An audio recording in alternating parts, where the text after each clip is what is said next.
kehendak yang maha kuasa, kita harus tetap teguh mati sekalipun. Nah, gitulah Lah, pesan moralnya. itulah tadi yang kita bahas. Yang maha kuasa, Bapa yang di langit, itu memberikan yang terbaik untuk manusia, untuk anaknya ketika dia berdoa kepada Tuhannya. Kan gitu. Iya betul, tapi kan Lah, manusia ini pun harus diberi sementara yang peristiwa terbaik. penyaliban itu yang terbaik atau yang terburuk? Ya memang kita bisa simpulkan itulah yang terburuk. Ah, berarti kalau gitu bukan pemberian dari Bapa itu. Bukan. Itu kan pemberian dari manusia yang memang udah Iya, tersesat. Yesus berdoa kepada Sang Bapa. Dia pasrah kepada Sang Bapa, kan gitu. Keputusannya yang terbaik diserahkan kepada Bapa. Kira-kira nih, Sang Bapa ini mengabulkan atau tidak keputusan terbaik untuk Yesus sebagai yang dikasihi?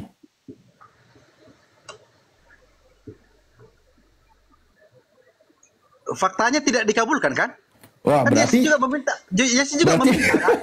Kalau itu fakta loh. Kita berarti doa Yesus tidak dikabulkan kan? kalau gitu. Wah, Tidak kacau ini. dikabulkan. Ya, apa Waduh. doanya? Kalau boleh cawan ini berlalu. Sujud kan Yesus itu kan ngomongnya kan? Ya iya, Kalau boleh berlalu, bukan ini kehendak lebih parah lagi. kehendak menjadi. Enggak, itu fakta loh. Ya Kan dia ternyata dikabulkan. doanya tidak dikabulkan oleh Tuhan. Permintaannya dikabulkan, tapi di sisi Ya. lain kehendak mulai yang jadi. Yesus juga tahu Lah kan? iya, berarti tidak Kehendak mulai terjadi. dikabulkan. Artinya Yesus percaya kehendak sang Bapa itulah yang terbaik. Oke, baik. Kata Nah, gitu. Yesus, sebentar, kata Yesus, kan tadi gini ya, saya bacakan. Tetapi yang kamu kerjakan ialah berusaha membunuh aku. Kata Yesus, kan gitu. Nah, ada yang berusaha membunuh Yesus, oke? Kata Yesus, jikalau Elohim adalah Bapakmu, kamu akan mengasihi aku. Nah, Betul. ada berusaha membunuh Yesus, ada mengikuti ajaran Bapa. Nah, sekarang menurut ajaran Yesus, kalau kamu mengikuti ajaran Bapa, Yesus itu dikasihi atau dibunuh? Ya dikasihilah. Dikasihi. Berarti pembunuhan terhadap Yesus itu mengikuti kehendak iblis, betul? Betul. Betul. Oke, clear lagi di sini. Sekarang, ketika Yesus berdoa kepada Bapa, yang terjadi kan kehendak Bapa tuh. Ya. Nah, kehendak Bapa kira-kira mengikuti keinginan iblis atau menentukan kehendak Bapa dia selamat? Kehendak Bapa adalah biarkan semua proses ini terjadi naturally, alami. Bukan, itu doa Yesus. Enggak, ini kan kehendak Bapa sekarang yang kita Ah, analisis. di mana kehendak Bapa Ini, seperti itu yang Anda katakan?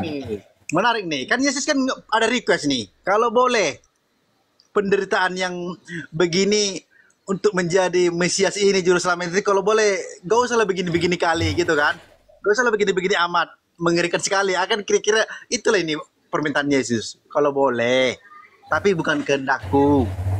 Kehendakmu lah yang jadi. Yesus kan tahu diri. Keputusan sang Bapa itulah yang benar-benar tepat. Bukan keputusan Oke. Yesus sendiri, bukan keinginan Yesus sendiri. Nah, apakah sang Nah, Bapa iya, mengikat sekarang umat Yesus? kembalikan Enggak. keputusan Kalau- itu bentar, kepada kehendak Bapa. bentar, ini mau menjawab pertanyaan Keputusan intinya itu tadi. dikembalikan kepada kehendak Bapa. Sebentar, Iya. sebentar, pelan-pelan di sini.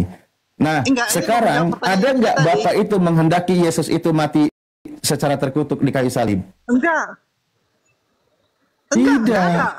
Enggak, tapi Berarti ini itu bukan kehendak Bapa itu. bukan. Kehendak Bapak apa?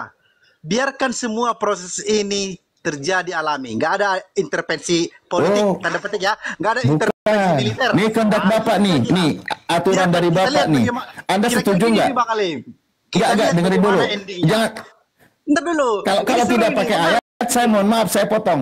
Mohon maaf, kalau tidak pakai ayat, saya potong. Ini kalau aturan dari Bapak.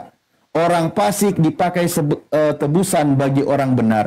Dan pengkhianat sebagai ganti orang jujur. Amsal 21 nomor 18. Anda setuju nggak? Iya, betul. Makanya mereka orang berdosa Oke, kan. mantap. Makanya yang menginisiasi itu kan orang berdosa.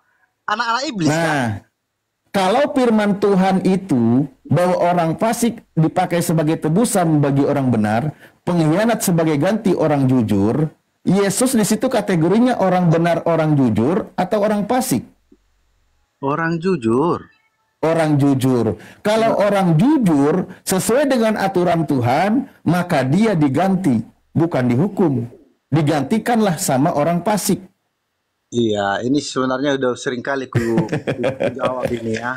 Nah, iya kan? Balik lagi ditanya. Aturan Tuhan kan begitu. Betul Bang Alif, aturan Tuhan. Tapi Tuhan kan nggak memaksa ini. Tuhan nggak mau yang terpaksa. Harus dengan manusia Siapa kesadaran. yang terpaksa? Loh, kok malah jadi Anda yang mengharuskan? Gini loh. Bukan, Pak. Ada orang jahat, ya kan? Ada pengkhianat. Nah, antara Yesus dengan Yudas yang jadi pengkhianat siapa? Loh, kok lari ke sana? Enggak, jangan dulu ke situ dulu. Enggak Lah kan gini ini loh. ketentuan Tuhannya.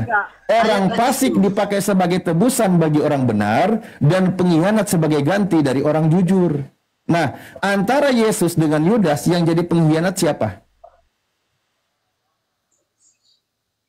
Yudas. Yudas. Oke, jujur aja lah. Yang orang benar siapa? Yesus. Nah, layak nggak orang fasik itu digantikan, menggantikan hukuman dari orang benar?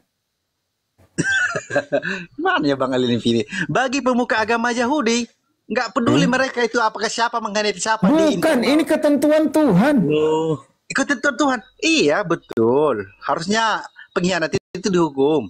Iya kan? Lah iya, berarti benar dong. Tapi ini bukan skop hanya internal Yesus ini sekarang. Loh, kembali kan Yesus masalahnya- serahkan Yesus serahkan keputusannya kepada Tuhan. Nah, Ini kan sekarang Anda kita udah lihat aturan Tuhan. Anda udah mempersempit lokalis apa kita jadinya pembicaraan. Ini antara pengikut Yesus dan komunitasnya dengan di luarnya elit Yahudi.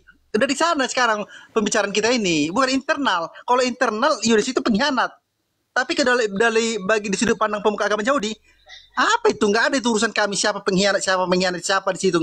Nggak penting. Pokoknya bagi kami ingin di sini lenyap karena udah mengganggu kepentingan kami. Kan gitu. Ya. Nah, sekarang kembali kepada Yesusnya. Iya, memang idealnya orang salah lah yang harus disalib. Tapi yang terjadi karena masyarakat sudah bobrok, orang baik yang disalib. Itulah yang bobrok itu. Berarti nubuatan Yesus gagal. Berarti doa Yesus ada yang tidak dikabulkan oleh Tuhan. Iya, itu yang dikabulkan. Waduh. Ya, Ya, ini kalau yang parahnya boleh. di sini. Kalau boleh, nggak usah lah sampai tersalib, sampai dikriminalisasi supaya menjadi juru selamat ini. Kalau boleh seperti itu. Tapi ternyata yang mengkuasai mengatakan, faktanya ini kan, biarkan terjadi salah alami. Kita lihat bagaimana endingnya. Kan kira-kira kayak gitu. Bukan, Pak. Bukankah diajarkan di dalam kitabnya ada keputusan Tuhan yang sudah tertulis. Bahkan kan ada nubuatan tentang Yesus. Di dalam Mazmur 91, di situ dikatakan di dalam lindungan Tuhan, di dalam lindungan yang maha kuasa. Orang benar itu, Yesus itu tidak boleh tercederai. Dia tidak boleh terangkut batu. Dia diselamatkan. Dia diselamatkan oleh Tuhan. Kan gitu. Nah, dia hanya menyaksikan pembalasan terhadap orang fasik. Itu ketetapan Tuhan. Masalahnya Anda percaya nggak dengan ketetapan Tuhan itu? Nubuatannya. Ya percaya lah. Gimana menjelaskannya? Nah, kalau Anda percaya, artinya ada yang salah informasi yang bersiar. Benar kata Al-Quran. Innaladina ikhtalafu fihi lafisyakkim minhu. Sesungguhnya mereka itu berada di dalam perselisihan. Mereka ragu tentang siapa yang dibunuh itu. Tidak yakin. Contoh sekarang, versi Yahudi dengan versi Kristen aja udah berbeda tentang Yesus. Dalam versi Yahudi mereka mengatakan Yesus itu hukumnya dirajam. Karena dia melakukan praktek sihir. Versi Kristen dia disalib. Al-Quran mengatakan, no, dia tidak dibunuh dirajam, dia tidak dibunuh disalib, dia diselamatkan, dia diangkat ke hadirat Tuhan. Yang tadi yang dihukum itu yang diganti, itu penggantinya. Nah, sekarang kita lihat, Al-Quran surah Al-Ma'idah ayat 33, memang ada orang yang disalib, orang itu yang suka melawan hukum Tuhan. Di dalam kitab Anda juga menjelaskan orang fasik itulah yang akan menjalani hukuman. Ketika ada orang benar hendak dihukum, terutama ketetapan yang sudah ada, maka diganti hukumannya terhadap orang fasik. Orang ini diselamatkan. Makanya Al-Quran mengatakan, wa qaulihim, Allah menghukum mereka karena ucapan mereka. Yang Anda imani dia mati di kayu salib itu, sebenarnya itu bentuk hukuman dari Tuhan. Karena mengikuti narasi para penjahat. Orang-orang yang berusaha makar, berusaha membunuh orang yang tidak bersalah. Islam hadir, Islam datang, itu membela posisi Yesus sebagai utusan Tuhan yang tidak terkutuk, yang tidak dihinakan, yang tidak direndahkan. Itu Islam hadir. Coba, Anda setuju kan Pak Herman, Mazmur 91 itu nubuatan untuk Yesus?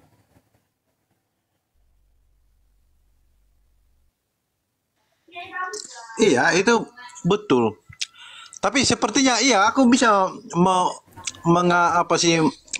menyelami apa yang ada di benak Anda ini. Nah, jadi menurutku seperti ini, di awal-awal ya menjaga bangsa Israel ini, Tuhan memang menjaga sekali orang-orang kayak nabinya, orang-orang yang taat sama dia, menjaga. Jadi jangan macam-macam orang jahat ini kan gitu kan.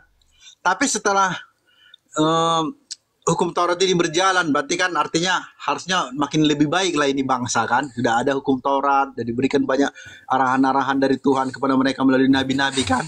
Nah, sekarang Tuhan membiarkannya secara alami. Bagaimana ini masyarakat ini, komunitas ini? Apakah mereka menjadi lebih baik moralnya, etikanya, segala macam?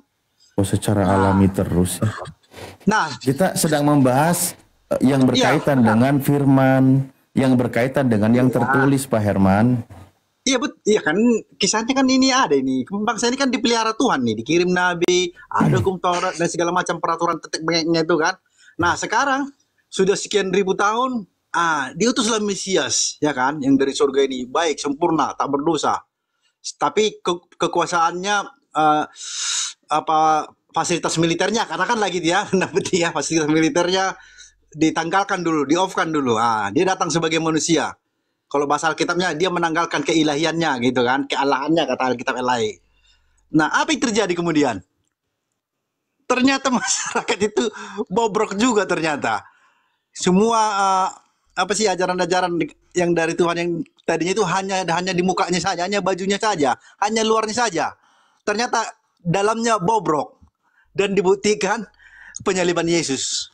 Yesus orang tak bersalah, tapi bisa menjadi tersalib, dan itu diinisiasi oleh elit-elit Wahyudi yang katanya pemuka agama paling soleh, paling suci. Tapi apa kata Yesus? Ampunilah mereka Bapa, mereka tidak tahu yang mereka perbuat. Kita kembali ke sini. Gitu. Kita kembali ke sini. Engkau hanya menontonnya dengan matamu sendiri dan melihat pembalasan terhadap orang-orang fasik. Sebab Tuhan ialah tempat perlindunganmu, yang maha tinggi telah kau buat tempat perteduhanmu. Malapetaka tidak akan menimpamu. Nih. Malapetaka tidak akan menimpa kamu, dan tulah tidak akan mendekat kepadamu, sebab malaikat-malaikatnya akan diperintahkannya kepadamu untuk menjaga engkau dari segala jalanmu. Mereka akan menatang engkau di atas tangannya, supaya kakimu jangan terantuk kepada batu. Ini perlu terjadi nggak ini? Harus terjadi nggak ini? Ini harus terjadi. Dia orang yang soleh, dia orang yang selalu terpaut kepada Tuhan, dia selalu berdoa kepada Tuhan. Bahkan dijanjikan dia itu akan dilindungi dan malaikatnya akan turun ketika dia mengalami masa-masa tertentu. Dalam artian contoh ketika dia hendak dilukai, kan gitu. Makanya tadi saya bilang ketika dia berdoa di Lukas 22, ketika dia sangat ketakutan, memang diijabah, itu dikabulkan. Langsung Tuhan mengutus malaikatnya memberi kekuatan kepada Yesus. Sebenarnya di situ ciri-ciri doa Yesus dikabulkan itu sudah ada. Tuhan mengutus malaikat memberi kekuatan kepada Yesus. Ternyata dia akan menatangnya agar dia selamat. Jangan sampai terantuk batu. Terantuk batu saja Tuhannya tidak rela. Apalagi sampai ditelajangi, dipaku tangannya di kayu salib. Coba saya tanya, nubuatan ini tentang Yesus, ini kabar yang sangat baik atau kabar yang sangat buruk untuk Yesus? Saya pengen tahu deh. Itu simpel saja bagi Yesus. Tinggal dia bilang aja, kalau itu menakutkan bagi Yesus, tinggal dia bilang aja, Bapa, saya tidak mau turun ke dunia sebagai manusia. Saya nggak mau jadi Mesias. Loh, kenapa Anda jadi lebih Yesus daripada Yesus? Loh, Enggak. Nubuatan tentang Yesus ini sebuah kabar yang sangat baik untuk Yesus atau kabar buruk untuk Yesus?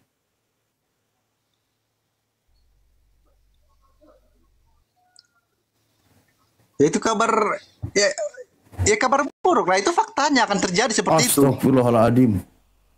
Aduh, Itu kabar buruk. ampunlah hamba saya ini. Ternyata Yesus selamat jadi kabar buruk untuk Kristen. Yesus celaka jadi kabar baik untuk Kristen. Aduh, parah. Nggak sanggup saya kalau kayak gini. Mohon maaf, saya nggak sanggup melanjutkan. Ya, jelaslah kalau gitu ya. Kalau teman-teman Kristen memang selalu membela, mempertahankan kalau Yesus itu harus dihinakan, direndahkan, terkutuk. Gini, bahkan... taruh, pertanyaanmu tadi gini kan. Pertanyaan kan gini tadi Bang Alif kan. Sebelum datang ke dunia kan gitu kan. Yesus ini kan bukan aslinya Bukan, dari nubuatan tentang Yesus. Yesus itu selamat, dia diselamatkan oleh Tuhan. Tuhan menyelamatkan melalui mengutus malaikatnya. Itu sebuah kabar baik atau kabar buruk? Tuhan menyelamatkan Yesus. Di mana Yesus dikatakan diselamatkan oleh malaikatnya? Andai ini sekarang, andai gitu, andai. Ini dari tadi saya bacain, Pak. Ini dari tadi saya bacain datanya ini. Oh, tentang Mazmur tadi. Lah iya, bagaimana dia itu? Engkau hanya menontonnya dari kejauhan, menontonnya dengan matamu sendiri, melihat pembalasan terhadap orang fasik. Sebab Tuhan tempat perlindunganmu, yang maha tinggi telah kau buat tempat perteduhanmu. Malah petaka tidak akan menimpa kamu, dan tulah tidak akan mendekat kepada kemahmu. Sebab malaikat-malaikatnya akan diperintahkan kepadamu untuk menjaga engkau di segala jalanmu. Mereka akan menatang engkau di atas tangannya, supaya kakimu jangan terantuk kepada batu. Ini juga peristiwa ketika Yesus dicobai oleh iblis. Bagaimana ketika dia disuruh lompat dari padang gurun, di atas gunung ke bawah. Kan gitu. Nah, di sini dijelaskan, singa dan ular tedung tidak akan kau langkahi. Engkau akan menginjak anak singa dan ular naga. Sungguh hatinya melekat kepadaku, maka aku akan meluputkannya. Aku akan membentenginya, sebab ia mengenal namaku. Bila ia berseru kepadaku, aku akan menjawab. Nah, tadi tuduhan Anda fitnah Yesus. Padahal bila ia berseru kepadaku, aku menjawab, aku akan menyertai dia dalam kesesakan. Aku akan meluputkannya dan memuliakannya. Dengan panjang umur akan ku kenyangkan dia, dan akan ku perlihatkan kepadanya keselamatan daripadaku. Nah ini. Coba. Ini sebuah kabar yang baik atau kabar yang buruk ini tentang Yesus ini?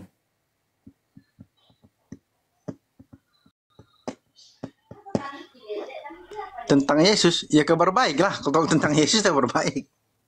Nah, berarti berdasarkan nubuatan, kabar baiknya Yesus itu selamat. Yesus selamat. Ya selamat. Ya bangkit, itu yang dia di Alkitab loh. Bangkit. Setelah disalibkan, mati dan bangkit. Itu yang ada di Alkitab. Ya kalau nggak ada Katanya itu kabar baik. Jangankan disalib, ditelanjangi, dipaku tangannya, ditumbak, ditampar, diludahi, terantuk batu saja di sini tidak kena. Tuhan mengutus malaikatnya. Ini kabar baik tentang Yesus, kan gitu. Ini kan kabar baik tentang Yesus ini. Setuju nggak Anda? kabar baik tentang Yesus.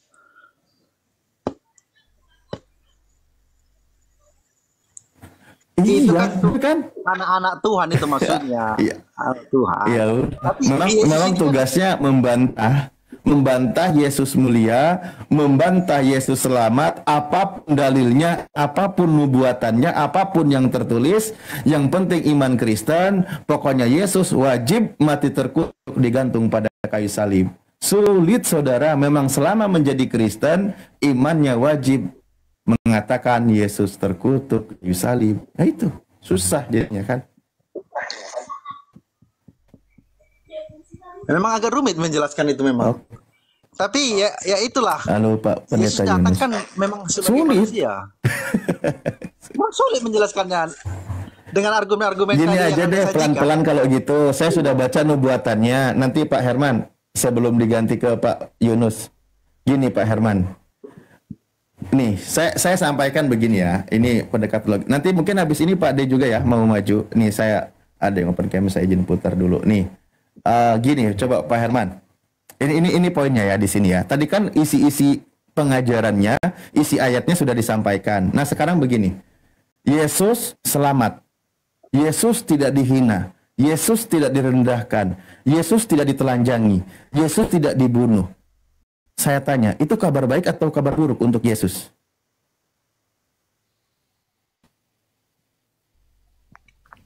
Yang ada tertulis di Alkitab dong yang harus Anda Ada tanya. orang dituduh, difitnah. Enggak, saya tanya, ada orang nih dituduh, difitnah, ya kan? Pokoknya bagaimana caranya dia itu dicelakai. Ternyata orang itu selamat dari tuduhan tersebut, dari fitnah tersebut. Nah, ini buah kabar baik atau kabar buruk? Kabar Masalahnya baik, kan, udahlah kelamaan mikirnya. Kalau kebalikannya, pasti itu kabar masalahnya buruk itu kan? nggak ada di Alkitab yang Anda dijadikan. Pasti nanti akan Bener nggak? Yes, tidak Ada jelas. orang Kan baik sana larinya. tuduh difitnah, udah Ya, dituduh, fakta difitnah. aja. Setelah itu dia Ya, dihukum faktanya aja. sampai mati. Ya faktanya gitu loh. Jadi mau diapain? Fakta lah kita bicarakan. Jangan seandainya Yesus Sampai dihukum mati. Ya kalau itu faktanya ya udah itulah faktanya. Berarti kabar buruk kan tentang Yesus? Oh, kabar buruk ya kabar baik lah. Ya kabar baik lah. Mana ada orang tidak bersalah difitnah Kabar sampai baiknya, dihukum my mati man. kok bilang itu My kabar friend. baik? My friend, kabar baiknya orang mati bisa hidup kembali selamanya dan naik surga. Itu kabar baiknya. Astagfirullahaladzim. Kenapa sih Bang? Aduh, bahas hidup. Coba pelan-pelan. Itu enggak kabar baik Bang, itu. Ada Bang. orang mati Bang, bangkit. pelan-pelan. Orang Selamanya tidak di bersalah. Nih, dengerin. Orang tidak bersalah, dituduh, dicari-cari kesalahannya, difitnah habis-habisan, sampai dia dihukum. Udah difitnah, dicari kesalahan, pokoknya tidak ada fakta di situ. Itu fitnahan semua. Sampai dia dihukum mati. Nah, tentu itu kabar buruk terhadap orang tersebut kan? Ya itu kabar buruk, tapi itu menjadi cermin bagi kita manusia. Nah, Ya, itu kabar buruk. Oke. Kita jadi merefleksikan diri, wah kejam kali kita. Orang baik-baik kita cerita. Oke, pelan-pelan. Ya. Pelan-pelan. Artinya, fitnah terhadap Yesus, sampai Yesus mati di kayu salib, karena korban fitnah orang yang tidak bertanggung jawab, dia sampai mati, ada kabar buruk tentang Yesus. Kan gitu. Sampai dia mati di kayu salib, kan gitu.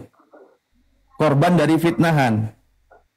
Iya, tapi itu lebih buruk lagi si manusia yang menyalibkannya, menyedihkan. Akhirnya Saya kan lagi ngomongin korban, Pak, bukan pelaku penyaliban, ngomongin korban. Susah kali lah fokus di track ini. Ini kita lagi ngomongin orang korban ini, korban yang difitnah. Iya, kabar buruk bagi Yesus. Kabar Tapi bagi buruk. manusia pun kabar lebih buruk lagi. Betapa bejaknya Oke. kita. Kalau orang ini selamat dari fitnahan, berarti itu kabar baik kan gitu. Selamat dari fitnahan. Itu Iya. yang ada di Alkitab dong yang kita bahas. Jangan Selamat ada. dari hukuman. Sebentar dulu. Ini kita pakai logika akal sehat. Anda kan tadi nggak pakai ayat. Ini sekarang pendekatan akal sehat. Dalil tadi sudah semua saya sampaikan. Kan gitu. Nubuatan tentang keselamatan juga ada. Nah, sekarang kalau dia selamat, berarti kabar baik tentang dia. Kan gitu.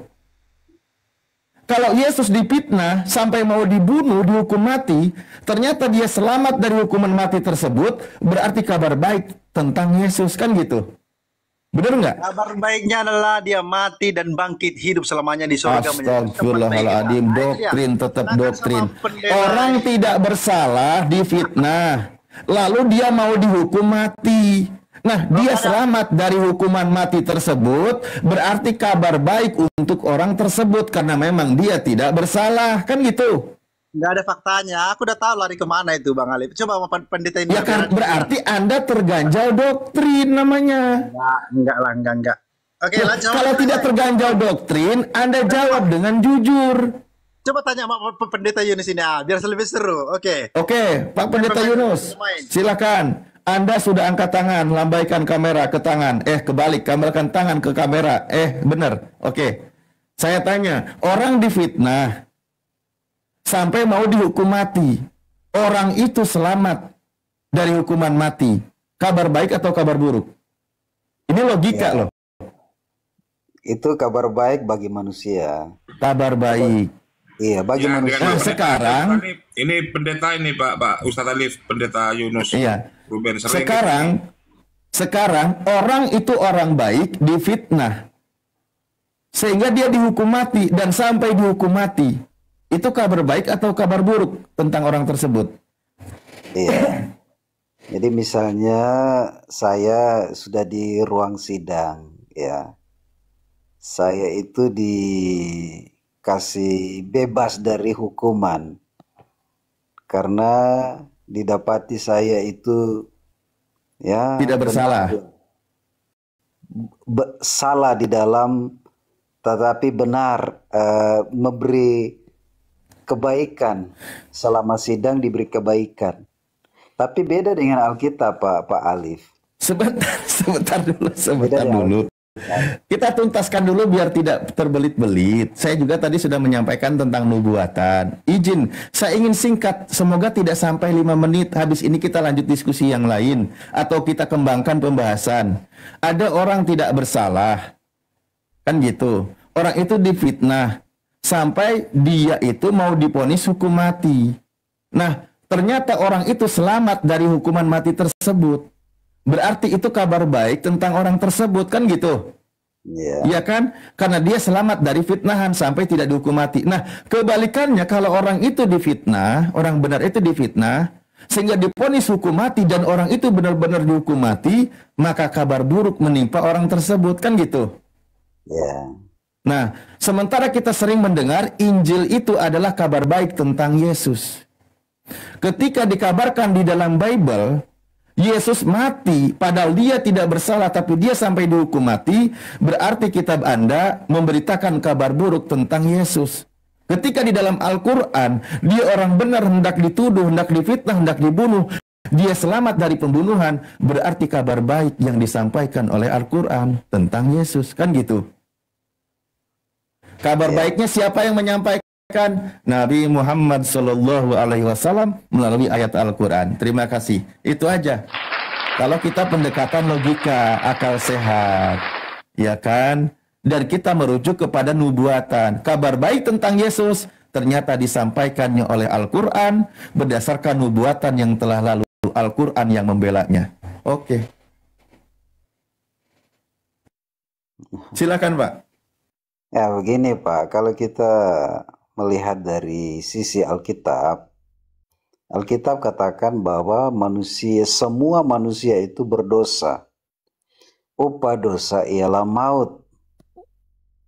Matius 6 ayat Roma 6 ayat 23. Roma, saya kaget bilang Matius, nggak ada di Matius. Kalau Roma saya percaya ajaran Paulusnya. Iya. Lanjut. Jadi Roma 3:23, upah dosa ialah maut. Maut itu kebinasaan kekal. Ya, jadi semua manusia berdosa. Ujungnya harus masuk neraka. Nah, Efesus 2 ayat 8, semua yang beriman kepada Yesus itu diselamatkan. Ini cara pandang Alkitab. Ini cara pandang. Makanya manusia itu tidak akan sampai dengan pikiran, dengan akalnya tuh, akal manusia kan hanya segenggam ya gini, memikirkan. Pak Pendeta, izin tanggapi ya biar kita ngobrolnya ini ya. Yang penting kita saling memahami aja ya. Yeremia 1 nomor 5 Nabi Yeremia tidak berdosa loh. Sejak di dalam kandungan, Tuhan menguduskan dia. Tidak ada yang tidak berdosa itu. Artinya dikatakan semua manusia berdosa itu terbantahkan. Itu pertama. Kedua, kalau Pak Pendeta mengimani semua manusia berdosa, berarti Yesus pernah tinggal di rahim orang berdosa. Kan bahaya itu. Yesus tumbuh dari rahim orang yang berdosa. Jadi seseorang itu kan akan tumbuh berkembang melalui nutrisi yang dikonsumsi oleh orang tersebut. Itu sebenarnya sebuah pengajaran yang tidak sesuai dengan ajaran Yesus. Kalau kita melihat coba Yeremia 1 nomor 5, sejak engkau di dalam kandungan ibumu, sebelum aku membentuk engkau, aku sudah mengenal engkau. Sejak engkau berada dalam kandungan ibumu, aku telah menguduskan engkau. Kan gitu, sudah kudus dia. Sejak dalam kandungan pun dia kudus. Sebenarnya kalimat seperti ini tuh menghapus istilah dosa waris, menggugurkan maksudnya. Nah gitu maksudnya Pak. Gini Pak. Apa yang Pak sampaikan ini, manusia pertama itu jatuh dalam dosa dan seluruh keturunannya itu di bawah hukum dosa. Ya ini Roma 5 ayat 12. Sebab itu sama seperti dosa telah masuk ke dalam dunia oleh satu orang ya. Dan oleh dosa itu juga maut. Demikian maut itu telah menjalar kepada semua orang, termasuk ibu Yesus, Maria, termasuk ya. Nah, Yesus ini menjadi keturunan ilahi yang akan menyelamatkan seluruh. Makanya dia sulung dari semua ciptaan. Begitu. Nah menarik ini, tadi kan sebelum dengan saya Pak Herman, ini Pak, kenapa Yesus itu harus mati di kayu salib? Nah ini dalam 1 Korintus, berapa ini? 1 Korintus 15 ayat 14. Tetapi andai kata Kristus tidak dibangkitkan, maka sia-sialah pemberitaan kami dan sia-sia juga kepercayaan kamu. Jadi ini penderitaan dan kematian itu maunya Tuhan, bukan maunya manusia. Nah, gitu. Nah ayat 17, dan jika Kristus tidak dibangkitkan, maka sia-sialah kepercayaan kamu, dan kamu masih hidup dalam dosa. Ya, itu kalau di situ. Tapi kembali lagi Pak, kepada doa-doa Yesus, pengajaran Yesus, kan gitu ya. Ini selalu berkaitan dengan kebangkitan, kematian, penyaliban, dan seterusnya. Begini Pak ya, kalau masalah memang ketika manusia pertama melakukan dosa itu kita bisa pahami karena kesalahan dia. Tapi ingat, kalau kami ambil dari perspektif Al-Quran, kesalahan kedoliman yang dilakukan oleh Nabi Adam itu langsung diajarkan oleh Tuhan, dia itu agar mohon ampun bertobat kepada Tuhan. Lalu diterima tobatnya oleh Tuhan. Perkara dosa Nabi Adam selesai di hadapan Tuhan ketika dia bertobat. Makanya tertulis di dalam surah Al-A'raf, ketika dia bertobat, Rabbana innana dolamna angkusana, dan seterusnya. Kan gitu. Perbuatan dosa. Manusia cenderung berbuat dosa, itu oke, kita pahami. Kan gitu. Karena manusia dibekali ada hawa nafsu. Tapi ingat, Tuhan itu maha tahu. Ketika manusia itu berdosa, Tuhan ajarkan melalui para nabinya agar segera kembali ke jalan Tuhan. Dengan cara apa? Bertobat. Kan gitu. Bertobat kepada Tuhan. Makanya di Hezkiel 18 dari 20, 18, 19, 20, 21, 23. Di situ kan dia bahas. Ketika orang itu berdosa, mohon ampun kepada Tuhan. Dosanya sudah dilupakan oleh Tuhan. Bahkan dia sudah berpindah dari alam maut ke alam hidup. Selesai itu perkara dosa. Kan gitu. Begitu juga ajaran Yesus. Markus 1:14. Ketika semuanya setelah Yohanes mati, kan gitu ya. Yesus keliling Galilea memberitakan Injil Tuhan. Apa yang dia katakan, perintahkan, bertobatlah. Lagi-lagi Yesus pun mengajarkan bertobat. Kalau orang itu bertobat, mohon ampun kepada Tuhan, apakah Tuhan tidak mengampuni dosanya? Ya Tuhan ampunilah. Sudah dijanjikan kok tadi. Ajaran nabi-nabi sebelumnya juga diampuni dosanya. Kan gitu. Itu diampuni dosanya oleh Tuhan, Pak. Nah, makanya di sini, kalau memang Tuhan sudah mengajarkan tentang bagaimana menyelesaikan perkara dosa, siapa ini yang mengajarkan tiba-tiba Yesus mati di kayu salib itu sebagai menebus dosa? Coba, saya habis ini Bapak tanggapi ya. Yesus menyampaikan semua firman. Sudah selesai itu. Apa yang difirmankan oleh Tuhan, Yohanes 17 nomor 8. Sudah disampaikan kepada semua murid-muridnya. Dan muridnya semua menerimanya. Artinya kan perlu dipegang itu, diikuti itu kan ajaran Yesus. Nah, apa doa Yesus setelah tugasnya selesai? Dia minta dipermuliakan di hadapan Tuhan.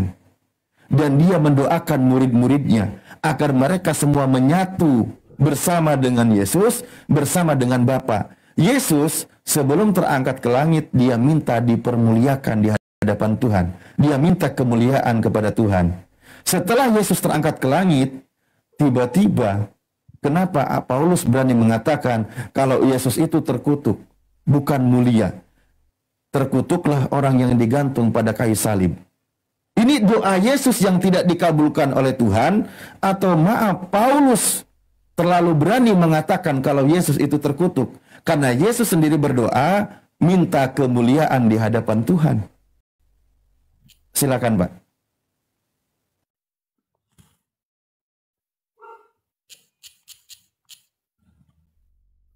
Ya, ya makasih Bang Alif ya.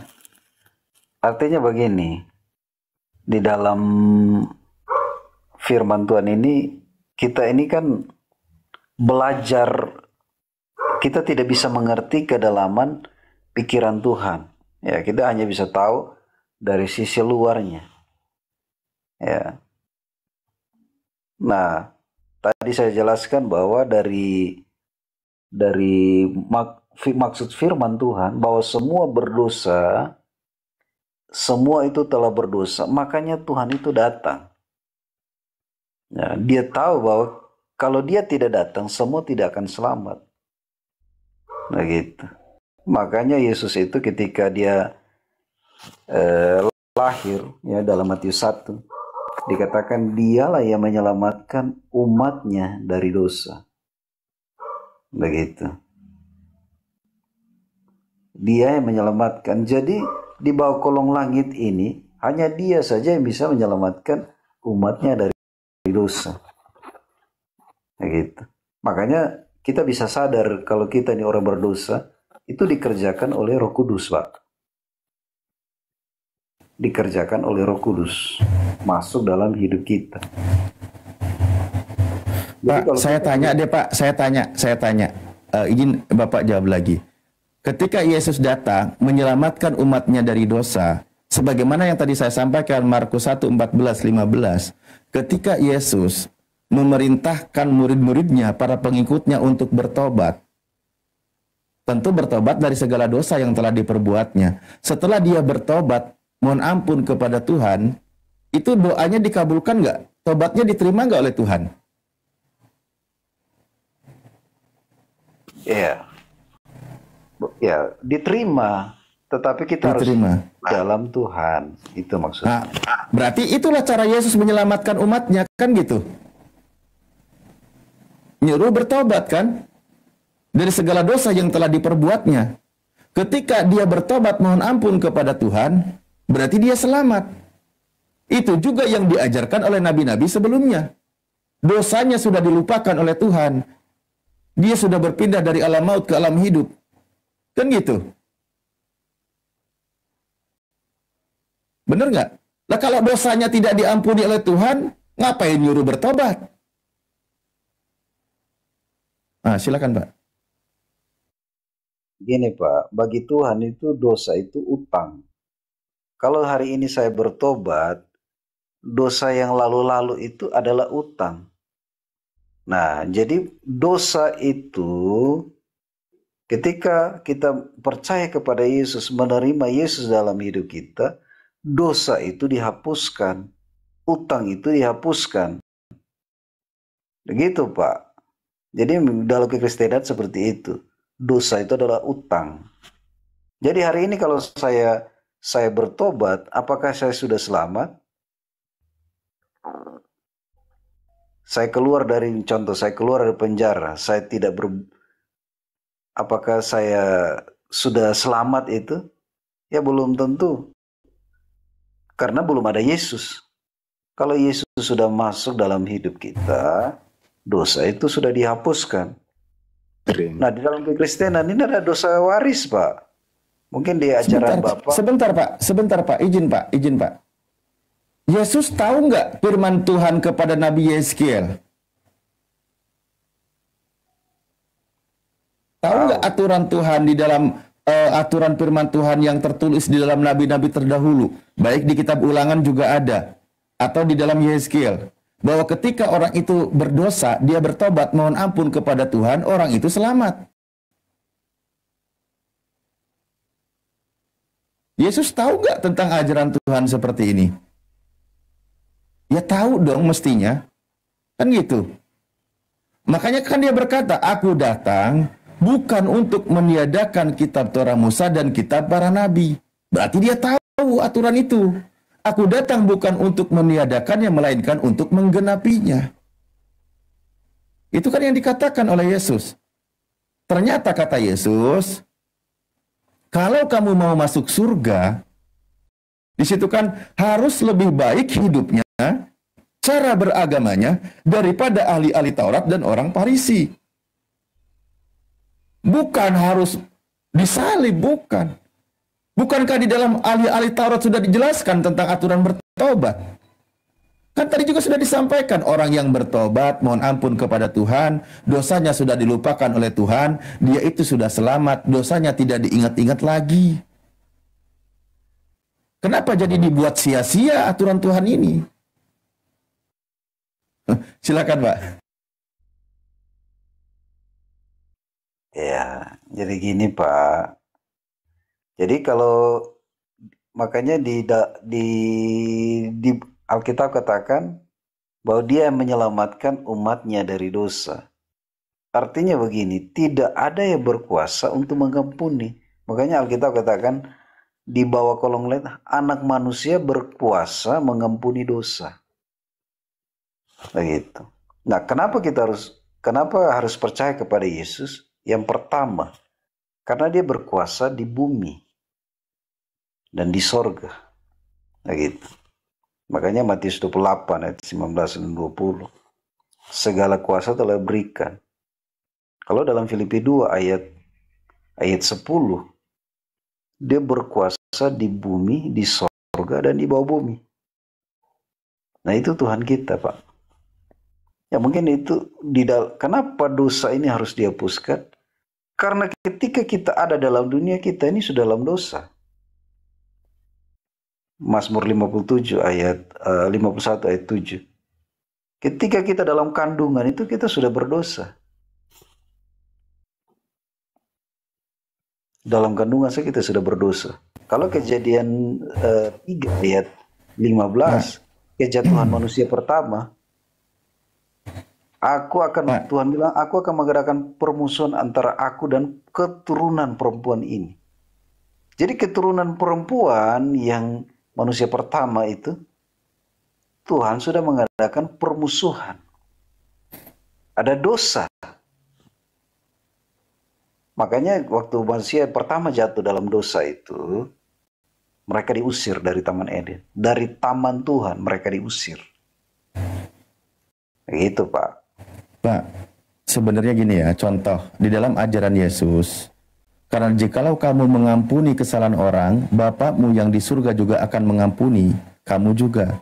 Tetapi jikalau kamu tidak mengampuni orang, Bapakmu juga tidak akan mengampuni kesalahanmu. Itu ajaran Yesus.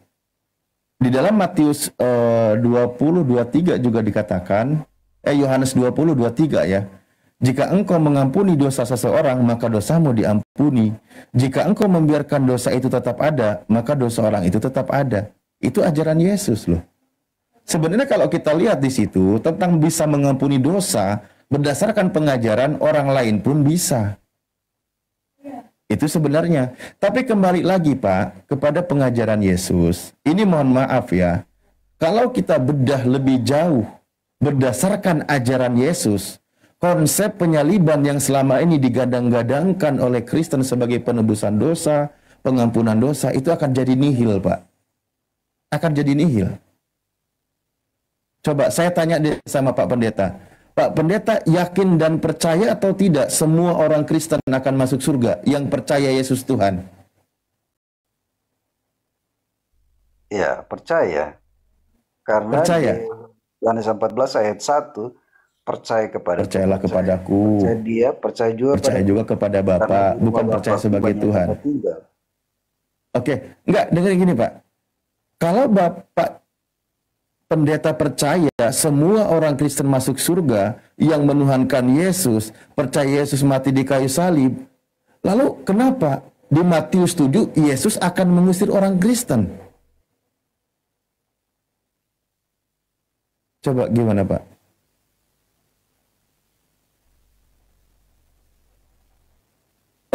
Mic-nya ketutup. Matius 7 ayat 15 itu kita bisa baca. Ya, Matius 7 ayat 21, 20 dan 21. 23. Orang yang melakukan firman itu yang selamat. Orang yang akan diusir oleh Yesus. Iya. Dia percaya Yesus Tuhannya. Dia percaya mati di kayu salib menebus dosa. Nah sekarang berdasarkan ucapan Yesus, di situ Yesus akan mengusir segolongan orang. Bukankah yang akan diusir di situ oleh Yesus tidak lepas dari orang Kristen, Pak? Artinya yang Anda bahas tadi tentang penebusan dosa itu gugur. Kenapa? Lah diusir oleh Yesus dari surga. Lah kalau diusir dari surga kemana dia? Ya. Makanya jadi kekristenan jangan sampai kita cumanya sekedar tahu Tuhan yang luar biasa, tetapi kita harus tinggal di dalam firman-Nya, tinggal di dalam Tuhan. Itu. Iya, artinya di sini Pak, baik orang itu sudah dibaptis, percaya Yesus sebagai Tuhan, percaya digantung di kayu salib, ditebus dosanya, itu tidak menjamin orang Kristen itu masuk surga. Itu tidak menjamin. Yang selama ini kami dengar, baik kadang orang-orang yang di jalan, misal misionaris dan sebagainya, percaya Yesus Tuhan, mati di kayu salib, kamu diselamatkan, kamu masuk surga. Itu ternyata sebuah pepesan kosong gitu loh. Karena tidak bisa membantah ucapan Yesus di situ. Berarti berdasarkan ucapan Yesus di Matius 7, Bapak percaya sekarang bahwa jaminan akan diusir oleh Yesus itu ada. Bapak percaya sekarang? Iya. Ya, percaya. Ya sudah, doktrin penebusan dosa gugur kalau gitu.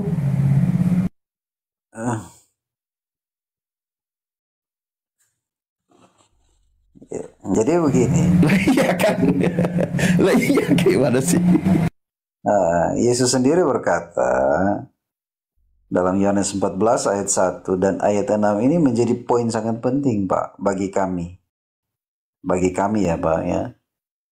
Kenapa kami yakin masuk surga? Karena kita percaya bahwa dia katakan sendiri, akulah jalan, kebenaran, dan hidup kekal. Nah, lebih meyakinkan lagi, dia katakan bahwa di rumah Bapakku banyak tempat tinggal. Percaya kepadaku, percaya kepada Allah, percaya juga kepadaku. Artinya di sini bahwa jelas bahwa ini menjadi dasar keyakinan kita. Bahwa kita ini yang awalnya tidak pasti masuk surga, tapi karena kita ada orang dalam, ya pastilah masuk surga. Ini gak beres, ini ada nepotisme, ini ada orang dalam segala mainannya orang dalam ini, aduh mak parah ini. Ini yang jadi masalah. orang dalam ini, Yesus ini itu akan mengusir. Satu poin yang saya dapatkan, ini kalau sudah main orang dalam, berat saya angkat tangan saya ini. Gini masalahnya Pak, Yesus itu akan mengusir segolongan orang. Dan golongan tersebut kelihatan ciri-cirinya menuhankan Yesus, bernubuat, bermujizat, ngusir setan pakai nama Yesus.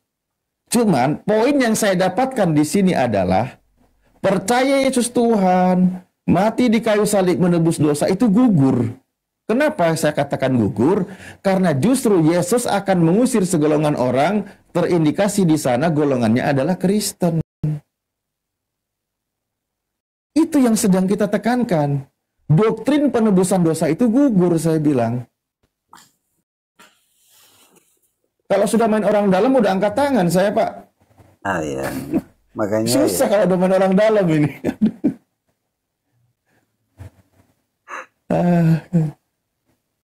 Nah itu ngeri Pak. Ya, Kalau, coba. itu ngeri Pak kalau saudara. Gini aja deh. Susah. Saya angkat tangan kalau sudah main orang dalam, saya angkat tangan udah. Cuman saya poinnya gini, saya tanyakan. Bapak percaya kan, tidak semua orang Kristen itu akan masuk surga? Ini perspektif Kristennya ya. Kalau kami mohon maaf, beda iman sudah pasti. Tidak akan masuk surga yang dijelaskan oleh Islam, itu sudah pasti. Tapi ini saya dalam perspektif Bible-nya dulu.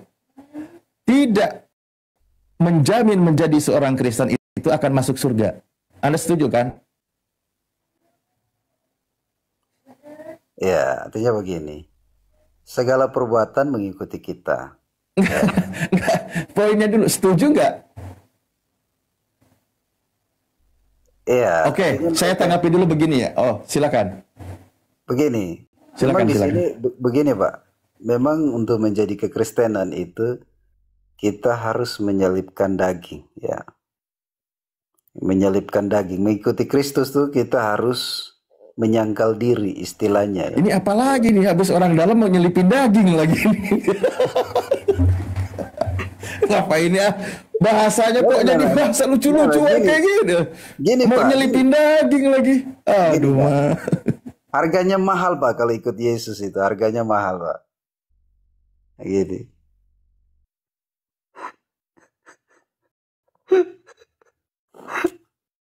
Ini yang pertama sudah ada orang dalam, yang kedua harganya mahal Pak. Benar ini ya, benar.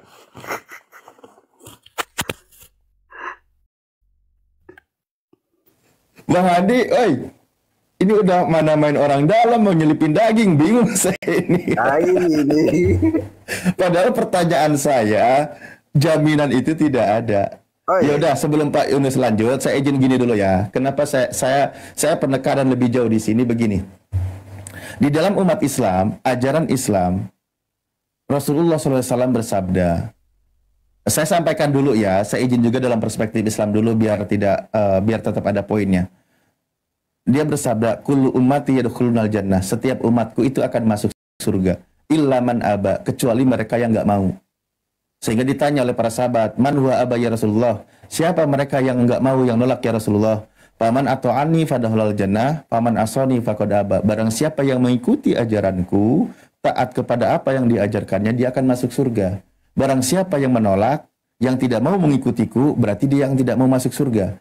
Artinya gini, ketika Rasulullah SAW dalam ajarannya, setiap umatnya yang mengikuti ajarannya pasti akan masuk surga. Ada iman, percaya tentang tiada Tuhan selain Allah, Nabi Muhammad adalah utusannya, dia masuk surga. Misal, orang itu banyak dosa, ending kehidupannya tetap akan masuk surga, walaupun dia mengalami siksaan dulu sesuai dengan kadar dosanya, yaitu di neraka. Misal ketika dia kembali kepada Tuhan, lebih banyak dosa daripada kebaikan. Nah, ini sering diperolok oleh teman-teman Kristen, mohon maaf dalam polemiknya. Dia mengatakan, kalau di kalian kan dicuci dulu di neraka. Kalian itu kan disiksa dulu di neraka, kan gitu. Loh, sebenarnya itu keadilan Tuhan. Orang disiksa itu karena perbuatannya. Karena dia membawa dosa, surga itu tempat orang bersih, tempat orang suci, tidak berdosa. Kamu bawa dosa, ya cuci dulu dosanya di neraka. Setelah habis kadar dosanya sesuai dengan kadar hukumannya, baru dia kembali ke surga. Maka tetap hidup abadinya itu di surga dalam ajaran Islam. Siapapun mereka ketika dia beriman, kan gitu. Bukan berarti membolehkan perbuatan dosa, karena siksa neraka itu sangat pedih. Tidak akan yang sanggup menahan siksa neraka walau cuma 1 jam. Kan gitu. Nah, berdasarkan ini, sering orang Kristen mengatakan kalau Kristen enggak percaya Yesus Tuhan, dia masuk surga. Dia diselamatkan, enggak ada ke neraka dulu. Itu enggak ada. Yesus sudah menebus di kayu salib dosa-dosa kalian, maka orang Kristen itu masuk surga. Itu yang sering dijelaskan. Tapi begitu saya baca ajaran Yesus di Matius 7, loh, kenapa Yesus justru akan mengusir orang? Kalau kita lihat, loh, ternyata golongan yang diusir itu orang Kristen. Dengan ayat tersebut, itu membantah doktrin ajaran teman-teman Kristen bahwa menjadi Kristen itu masuk surga. Justru ketika dia masuk neraka, dia abadi di neraka, selamanya di neraka. Tidak ada jaminan keselamatan. Percuma ibadahnya. Kan gitu, Pak. Itu maksudnya, Pak. Kenapa saya tekankan di sini? Jangan menyelipkan daging lagi, Pak, ya. Iya. Gini, Pak. Memang di dalam kekristenan ini yang menyelamatkan kita itu karena iman. Ya, seperti Efesus 2 ayat 8 itu jelas kita diselamatkan karena iman kepada Yesus Kristus. Itu yang pertama, itu menjadi dasar keimanan kita. Yang kedua, kenapa kita yakin diselamatkan? Karena di dalam 1 Korintus 15 tadi ayat, kalau Yesus tidak bangkit, tidak naik ke surga, tidak datang dan mati dan bangkit, maka kita itu sia-sia. Kalau Yesus mati dan tidak bangkit, itu sia-sia kepercayaan kita. Itu yang kedua. Yang ketiga,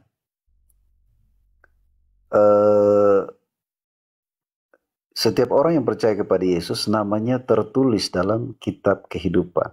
Jadi manusia ini akan masuk dalam pengadilan Tuhan. Ya, pengadilan Tuhan. Dan setiap nama yang tertulis itu akan masuk ke dalam kerajaan sorga.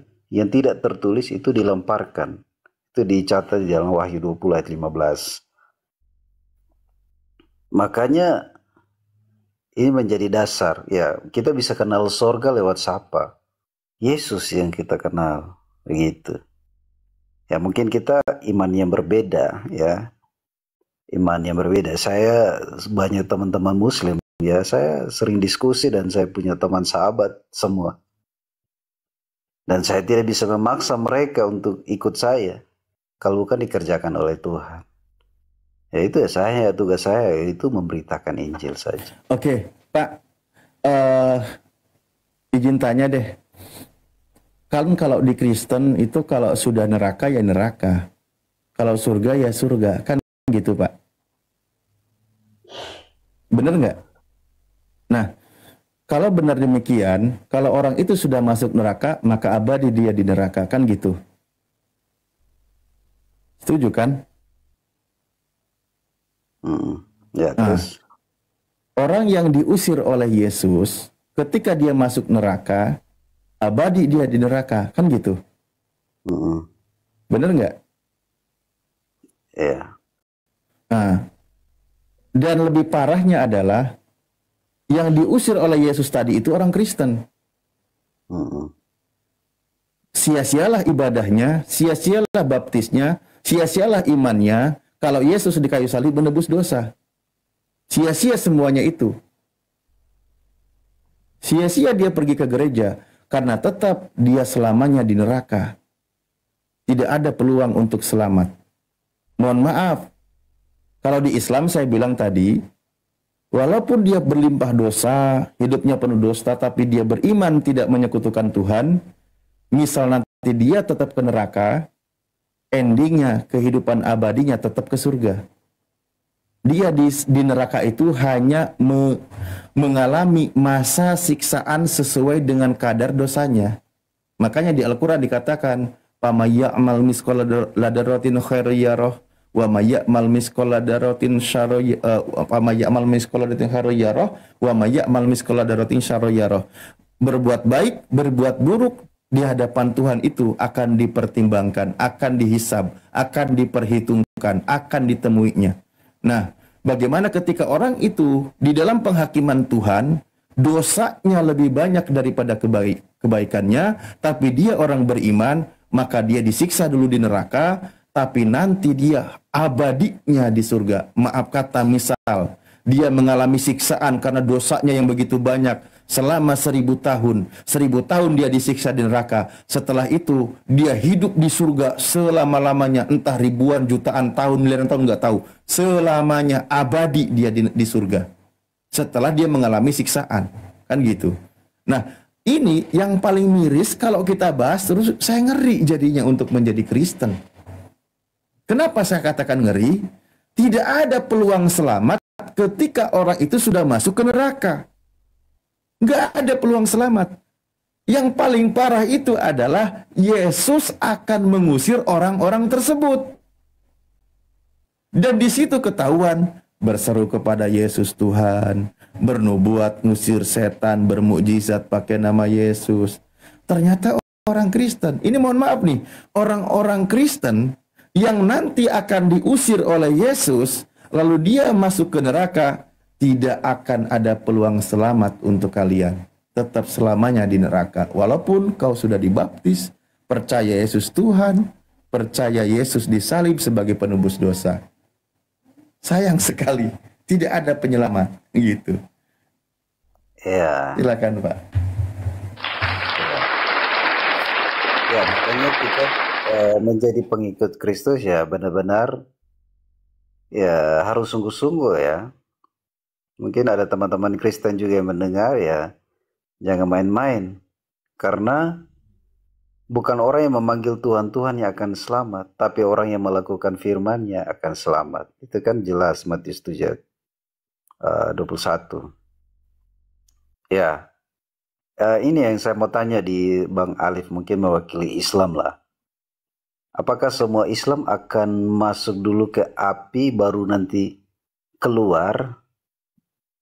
Jadi ya apakah begitu pengajarannya?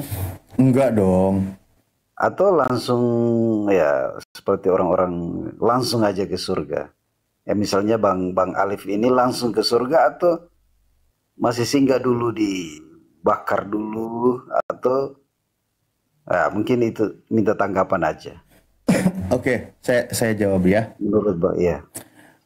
Al-Quran itu di surah Al-Waqiah dijelaskan ada golongan, di dalam beberapa ayat Al-Quran dijelaskan bagaimana gini ya, ada orang masuk surga bigoiri hisab, tanpa dihisab, orang yang tidak memiliki dosa, secepat kilat dia masuk ke surga. Contoh dari kalangan para nabi dan orang-orang yang tidak berbuat dosa, kan gitu. Bagaimana ketika kalangan kami yang hidupnya tidak terjamin apakah berdosa atau tidak? Itulah kenapa kami diperintahkan setiap hari itu sholat 5 waktu, mohon ampun kepada Tuhan. Dari pagi kita rutinitas, aktivitas, berinteraksi dengan orang.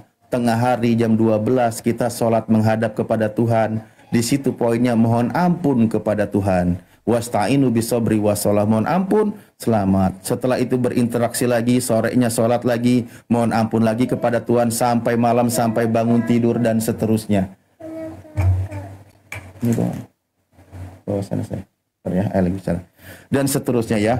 Jadi orang yang tanpa dosa bighairi hisab masuk ke dalam surga. Itu secepat kilat kayak gitu. Nah, nanti bagaimana tentang contoh orang itu berbuat dosa, sering bertobat, mohon ampun kepada Allah. Orang itu juga selamat. Nah, yang dipertimbangkan yang akan mengalami siksaan itu adalah ketika dia kembali kepada Tuhan, dosanya yang dibawa di hadapan Tuhan itu lebih banyak daripada kebaikannya. Itu bentuk keadilan Tuhan, nanti orang itu mengalami siksaan sesuai dengan kadar dosanya. Dosa yang dia bawa ke hadapan Tuhan. Dosa yang dia tidak pernah bertobat ketika di dunia. Kan gitu. Nah, orang itu mengalami siksaan di hadapan Tuhan. Adil. Kenapa? Karena dia membawa dosa. Dosanya harus dibersihkan dulu.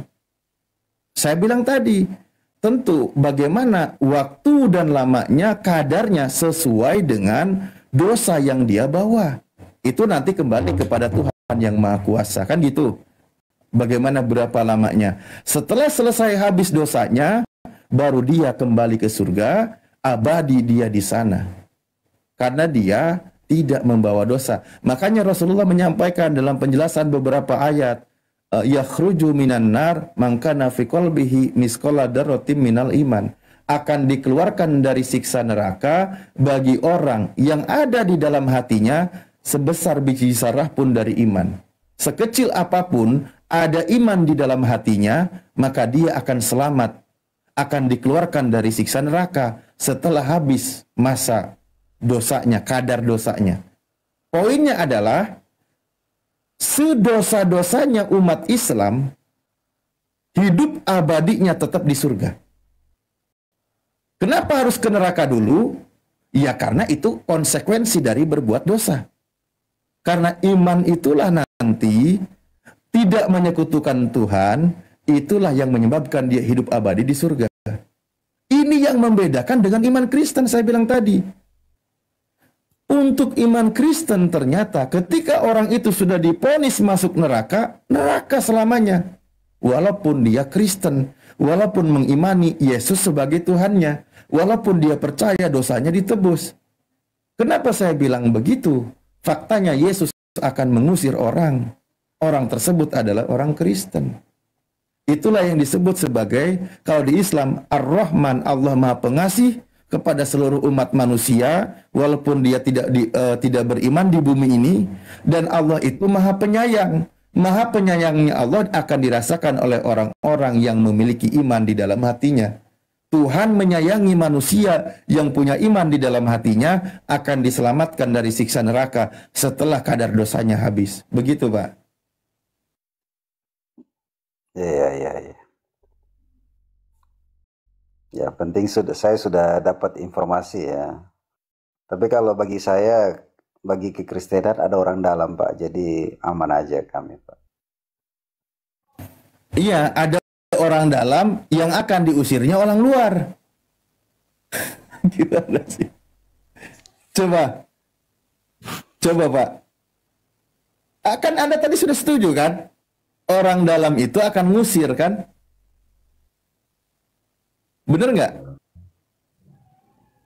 Anda setuju kan yang diusir itu orang Kristen?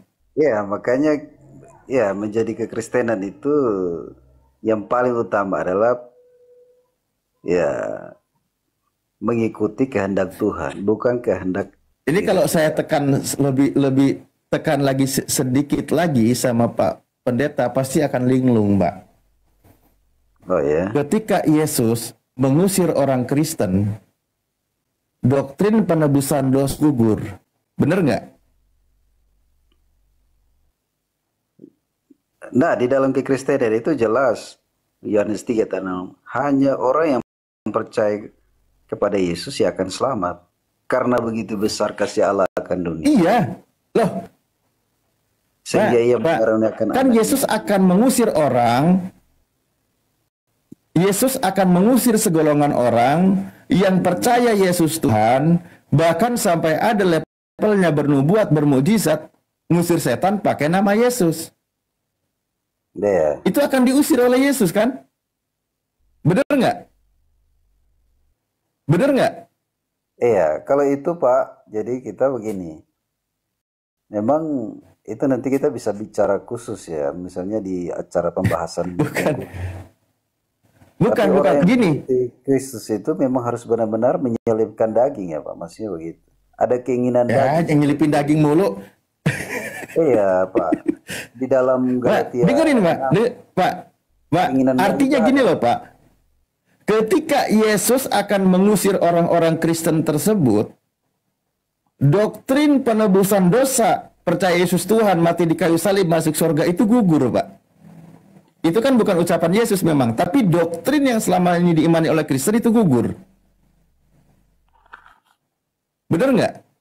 Nggak jadi itu penebusan dosa. Itu loh poinnya. Jadi iman orang-orang Kristen yang selama ini mengimani percaya Yesus Tuhan mati di kayu salib sesuai Roma 10 nomor 9, itu gugur dengan pengusiran yang akan dilakukan oleh Yesus. Iya. Jadi di sini penebusan dosa itu nggak ada. Pak, kalau mau bicara Ya. diusir itu ada sebabnya, Pak. Bisa baca di ayat 15 itu. Ya, Ada betul. Mengikuti nabi palsu, pengajar palsu.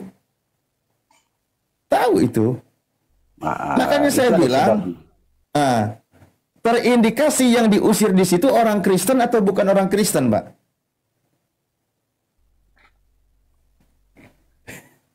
Ya, kalau Orang diusir, Kristen. iya. Walaupun Tidak- percaya orang dalam, walaupun percaya ditebus dosanya, tetap orang Kristen itulah yang kena target. Iya. Makanya Gugur penebusan dosa kan? orang Kristen aja hampir tidak selamat, apalagi yang bukan orang Kristen. Bukan hampir tidak selamat.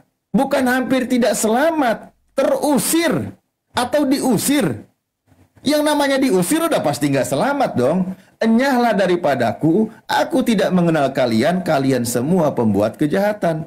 Bukan hampir, itu udah stempel itu. Nih, lo diusir, tidak boleh. Ngaku-ngaku punya orang dalam, nih gue usir, nggak boleh masuk. Gimana sih? Iya. Makanya orang Kristen ini harus dengar ini, Pak. Orang Kristen harus dengar ini. Di Galatia 6 ayat 19. Ini. Makanya jadi Kristen itu kita harus benar-benar kudus karena Allah itu kudus. Jadi perbuatan daging ini telah nyata. Sebagai pengikut Kristus, kita tidak boleh hidup dalam percabulan. Kita tidak boleh hidup dalam kecemaran, hawa nafsu, penyembah berhala, sihir, perseteruan, perselisihan, iri hati, amarah, kepentingan diri sendiri, pencinderaan, roh pemecah, kedengkian, kemabukan, pesta pora dan sebagainya. Terhadap semuanya itu kuperingatkan kamu, seperti yang telah kubuat dahulu, bahwa barang siapa telah melakukan hal-hal demikian, ia tidak akan mendapat bagian dalam kerajaan Allah. Oke. Jadi ini pengikut Kristus ini harus benar-benar ya ini, nggak boleh seperti itu.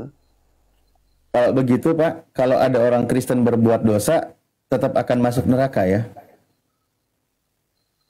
Iya, karena kalau dia masih berbuat dosa, masih enak hidup dalam percabulan, ya nggak bisa.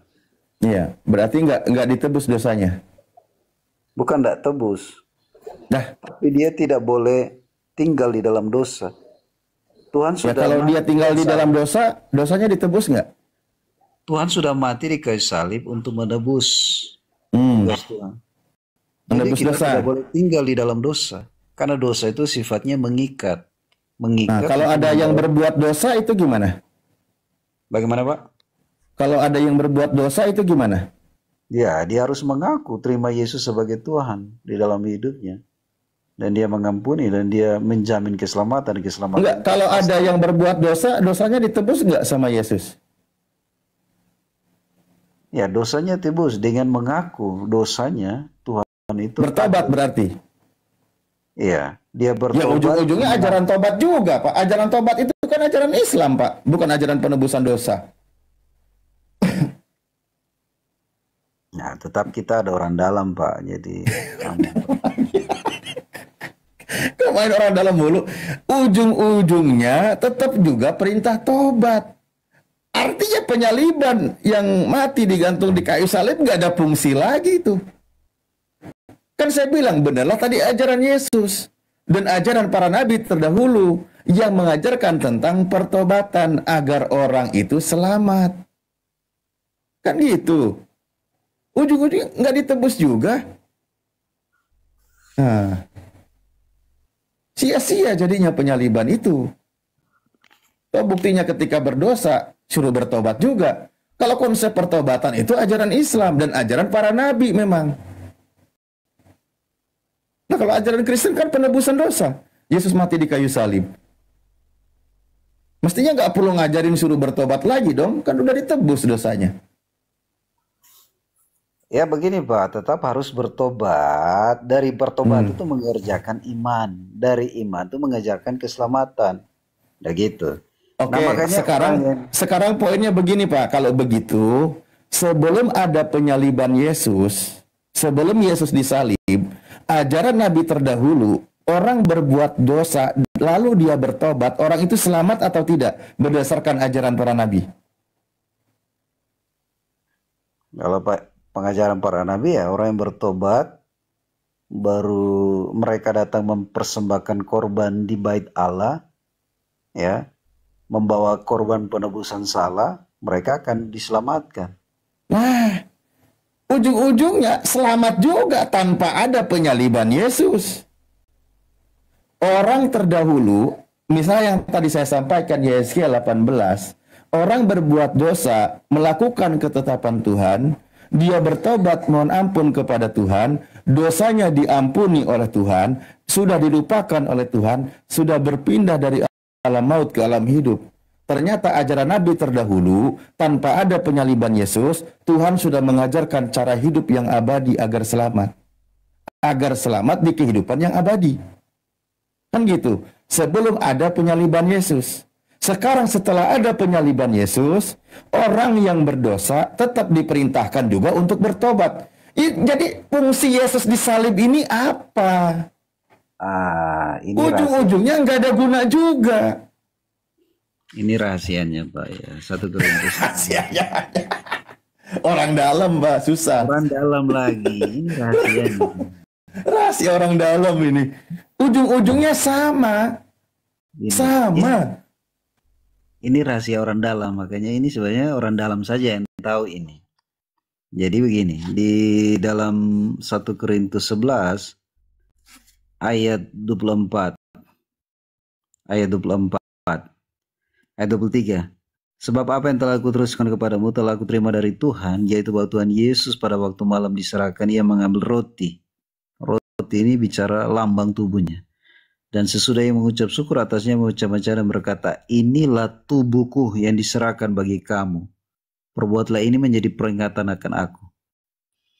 Demikian ia mengambil cawan sesudah makan, ia berkata, ini cawan ini adalah perjanjian baru yang dimeteraikan oleh darahku. Darahku. Jadi ada tubuh dan darah Yesus sebagai lambang jaminan keselamatan bagi orang Kristen, Pak. Inilah, ini rahasia, ini cukup orang dalam yang tahu, Pak. Anda kan tadi sudah bilang, malah main darah-darahan lagi. Malah main darah-darahan, Pak Pendeta. Tadi kan sudah bilang, percaya darah Yesus tertumpah, percaya Yesus di kayu salib tidak menjamin masuk surga. Tetap ketika berdosa disuruh bertobat. Artinya apa?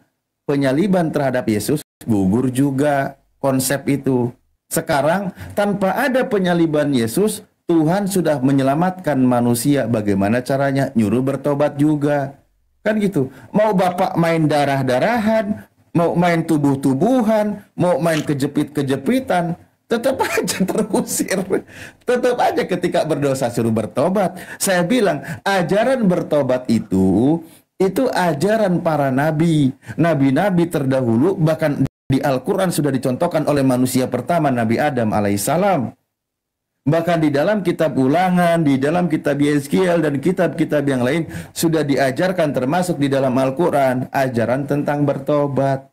Karena Tuhan Maha mengetahui manusia cenderung berbuat dosa. Itulah kenapa memberikan solusi bertobat.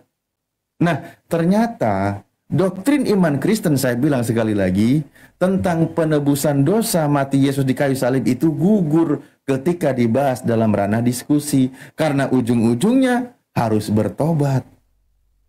Ujung-ujungnya harus bertobat. Oke, saya rasa kasih kesempatan ke yang lain karena saudara kami di sini banyak, Pak Pendeta. Mohon maaf. Saya juga. Mungkin di sini ada yang monitor, Bang Andi, Pak Desugi, Kang Dito. Saya kira cukup, Pak. Ini kan sudah jam istirahat ini, Pak. Iya, nah itulah saya bilang tadi, Pak izin ya, poinnya di sini adalah memang para nabi itu mengajarkan bertobat. Salah satunya apa? Ketika dia berdosa, menyekutukan Tuhan, karena menyekutukan Tuhan itu adalah dosa terbesar yang diperbuat oleh manusia. Nah, makanya Al-Quran menyampaikan, Innallaha yaghfiru dunuba jami'a. Allah itu akan mengampuni semua dosa-dosa manusia. Ketika orang itu di bumi ini berdosa, dia banyak dosa, apapun dosa yang diperbuatnya, ketika berkaitan dengan Tuhan, mohon ampun kepada Tuhan, Tuhan ampuni. Tapi jangan sampai mati dalam keadaan menyekutukan Tuhan. Ketika mati dalam keadaan menyekutukan Tuhan, maka Allah berfirman, Innallaha la yaghfiru ayyushraka bih wa yaghfiru ma duna dalik. Allah tidak akan mengampuni dosa orang yang menyekutukan Tuhan ketika nanti sudah kembali, sudah mati. Karena pintu tobatnya sudah tertutup ketika dia mati. Tetapi Allah akan ampuni dosa-dosa yang lainnya selain daripada menyekutukan Tuhan. Nanti bagian dari rahmat Tuhan, bagian dari bentuk kasih sayang Tuhan, nanti di alam akhirat Allah banyak akan mengampuni dosa orang. Kan gitu. Nah, konsep ajaran pertobatan ini ternyata bukan hal yang baru di dalam ajaran agama Islam. Para nabi sebelumnya juga mengajarkan, termasuk Yesus sendiri mengajarkan pertobatan. Tadi ketika Yesus memulai pekerjaannya, dia mengajak manusia agar bertobat, kembali ke jalan Tuhan, pasti orang itu selamat. Tapi yang paling aneh adalah konsep dalam ajaran Kristen yang mengatasnamakan Yesus, mengimani penebusan dosa dengan cara kematian Yesus di kayu salib. Padahal Yesus sendiri justru akan mengusir orang-orang yang akan menuhankan dia. Sampai levelnya bermujizat mengatasnamakan Yesus. Dan itu tidak lepas dari orang-orang Kristen. Gugur konsep penebusan dosa. Terima kasih Pak Pendeta. Tidak bisa dibantah masalahnya. Kecuali alasan orang dalam, udah lain cerita itu. Lesson dari saya Pak ya, begini.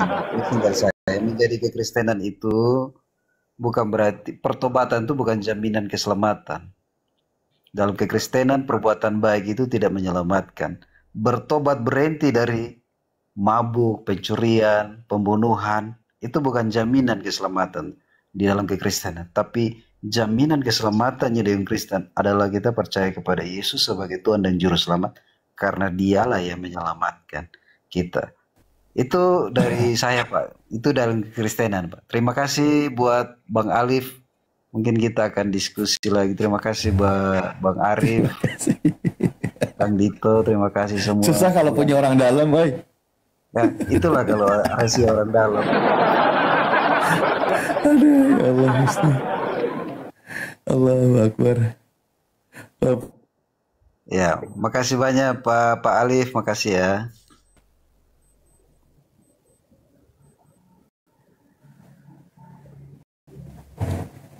Oke, saya kasih kesempatan yang lain dulu. Mohon maaf, kelamaan saya ya berbagi. Punya orang dalam, tapi orang dalamnya mau ngusir orang di luar. Ah, susah ya. Susah itu. Oke, makasih Bang. Kita mau istirahat dulu. Kasih ya Pak. Siap, sama-sama. Makasih.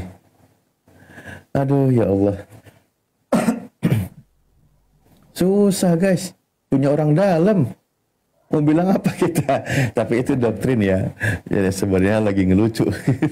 Tapi ya susah juga sih kalau imannya begitu. Tapi faktanya memang data yang tidak bisa dibantah. Karena selama ini loh, orang-orang Kristen ketika berdiskusi selalu dia mengatakan, ngapain dicuci dulu? Jadi Kristen